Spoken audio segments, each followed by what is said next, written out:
I want to introduce our first speaker, who is Lisa Prime. Lisa is the principal of Prime Strategy and Planning. She is an industry leader in sustainable community development, and she created and implemented the innovative and sustainable portfolio for the Toronto Waterfront Revitalizing initiative. So that initiative crosses planning and design, real estate development, and infrastructure construction for almost 2,000 acres of urban redevelopment land, and she was also responsible for seeking public and private investment for over $6 billion. So she currently leads her own practice, where her work includes policy and community development solutions addressing all aspects of sustainability. So help me welcome Lisa. Okay, thank you. It's exciting to be here. I'm going to, not a TED Talk expert, but certainly in my career I've spent enough time doing presentations, so I'm going to try to make this brief and walk you through some of the experiences I've had in my career.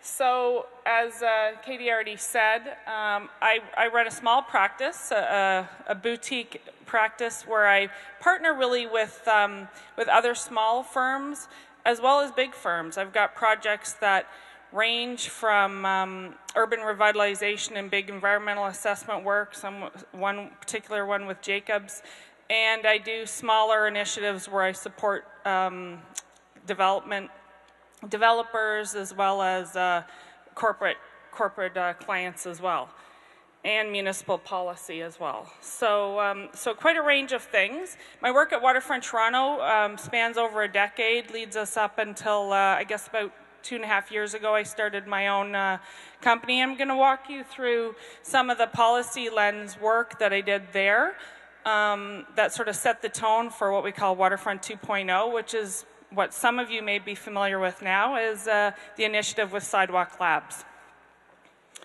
So just to put some context around it, we're talking about resiliency, pretty broad expectations, that no matter what piece I highlighted, because we all need to find a way to have strength and get through, whether we're talking about stresses from climate action or day-to-day challenges that we have in cities.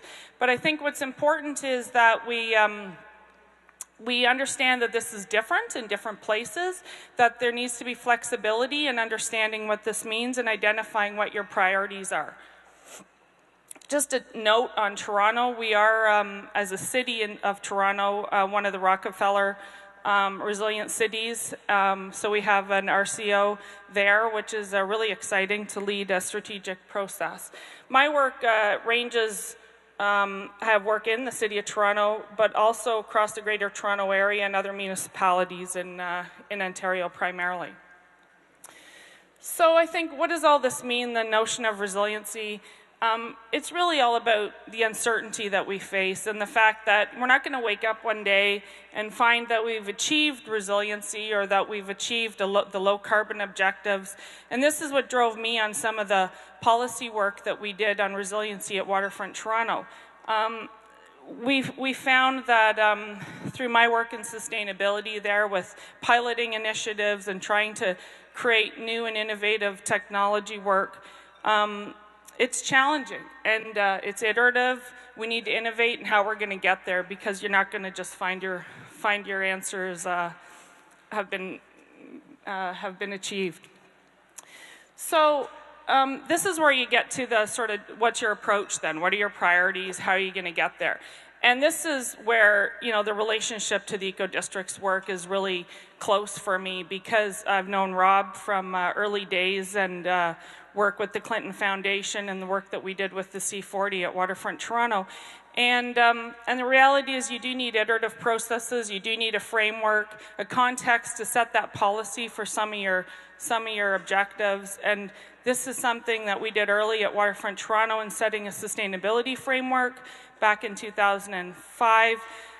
We established a green building requirement to mandate green buildings and brought LEED into Canada at mass scale as one of the first organizations to do that in 2005. So you know, these are important things that you need to have clear direction on, and that's why, although it can be hard work, it needs to be iterative work.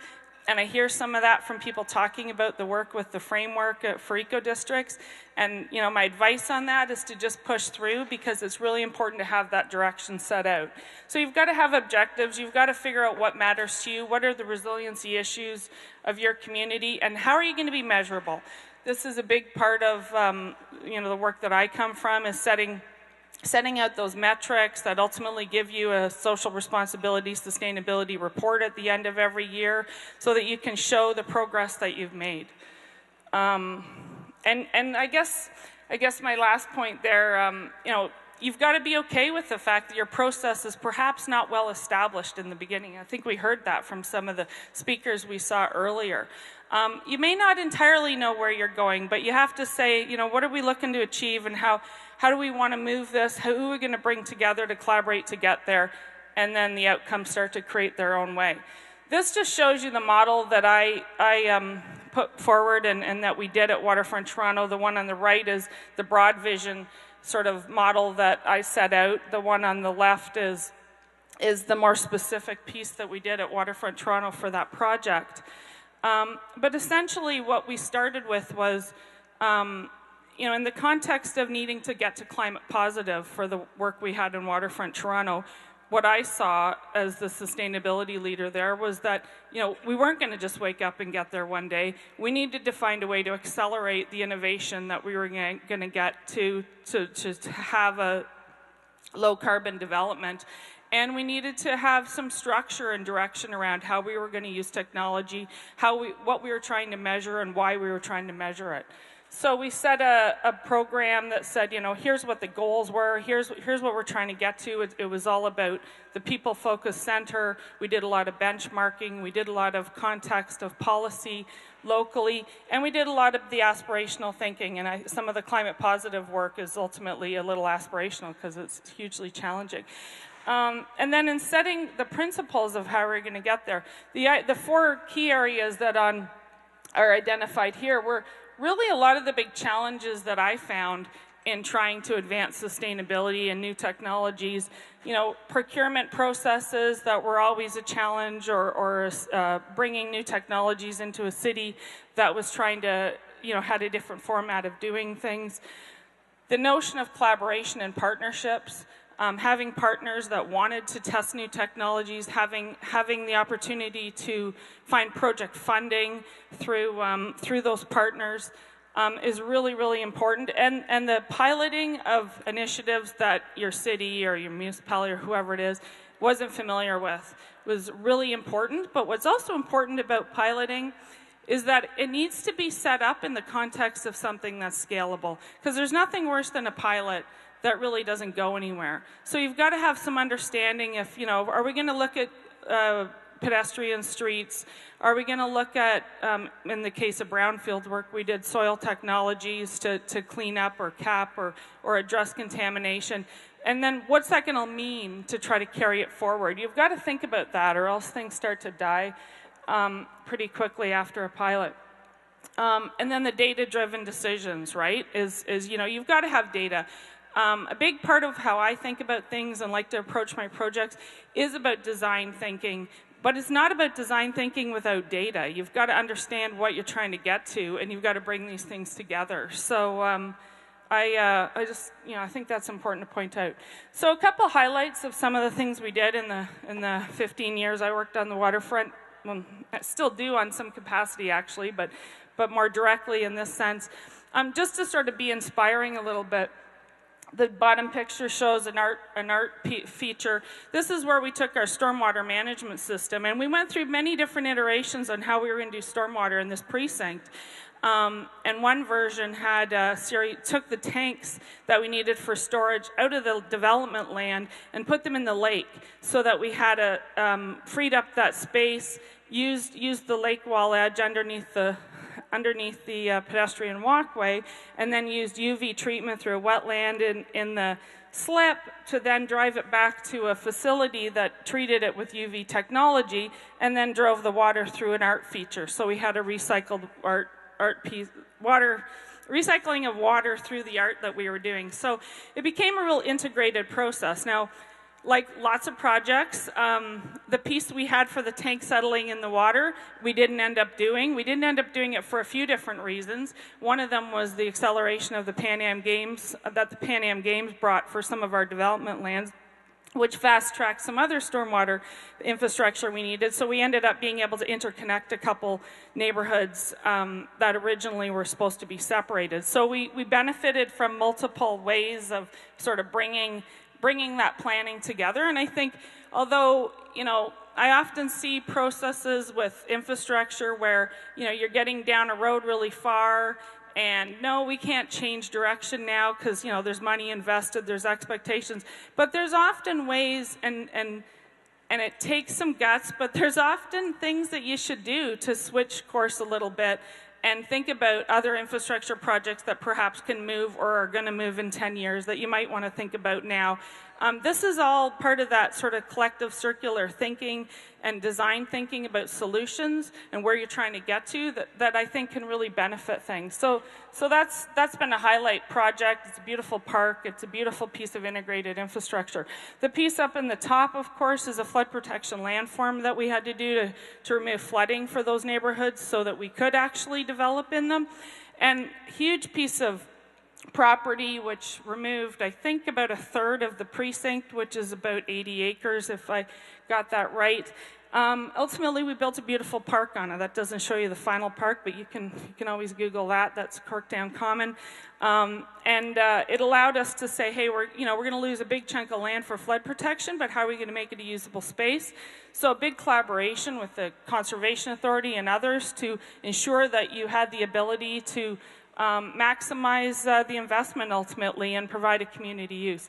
And of course, the bottom picture is Villiers Island in the Portlands, about 350 acres in Toronto's Waterfront. That is our climate positive project. So that project has a lot of really interesting design initiatives in it, including what is actually a naturalized river mouth that wasn't there before. So that dug in a highly contaminated land. So lots of exciting things that can really get you thinking about integrated solutions.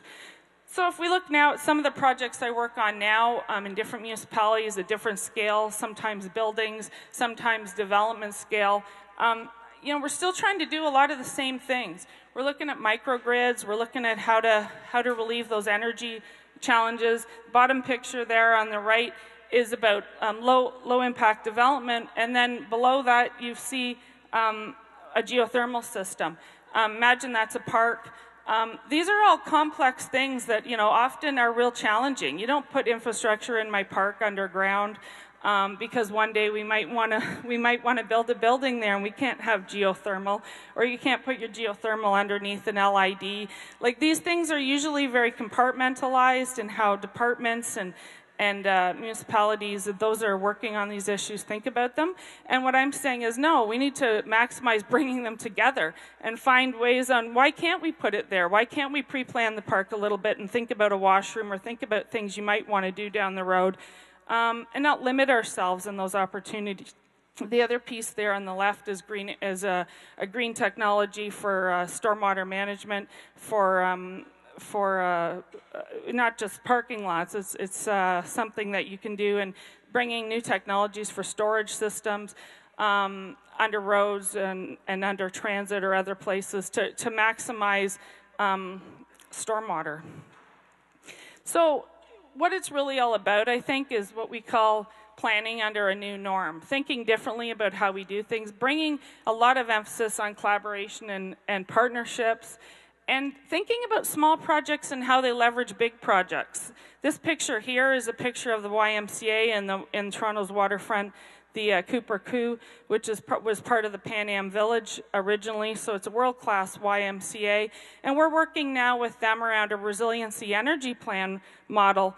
But that initiative is bringing together all the stakeholders, the energy providers, the neighbors and developers that are down there now, and really looking at it as a leading example for building a resiliency plan overall for YMCA in Toronto, YMCA GTA, and a model for all YMCAs across North America.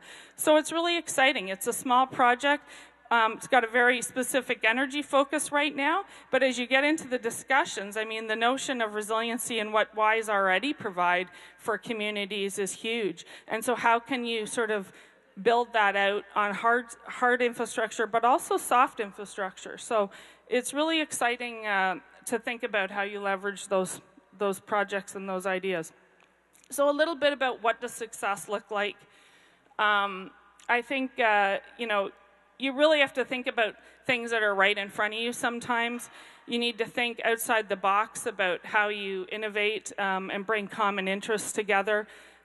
Think about who your collaborators might be. I've had a couple projects where we've brought, you know, I do work for Enbridge Gas, the gas company, into low carbon partnerships, and an initial client will say, well, why would we want the gas guys here?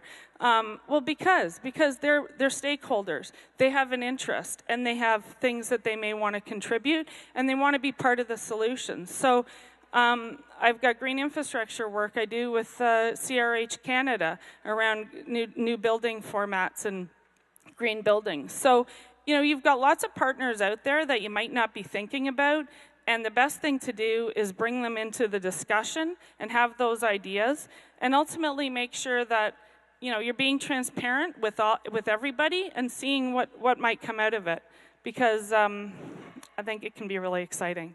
So to leave you with that, you know, we think about innovation from my perspective. It's not just about technology. It's about low technology. It's about partnerships, collaborations. How can we do things different? How can we think out of the box? So set the bar high. Shift your thinking. Think about innovation process. Think about how we can do things differently. Look for those opportunities. Look for long-term gains. And think big and be flexible about it. And use your EcoDistricts format as a means of sort of getting there. That's how I think about things. Anyway, quick snapshot. That's it. Thank you.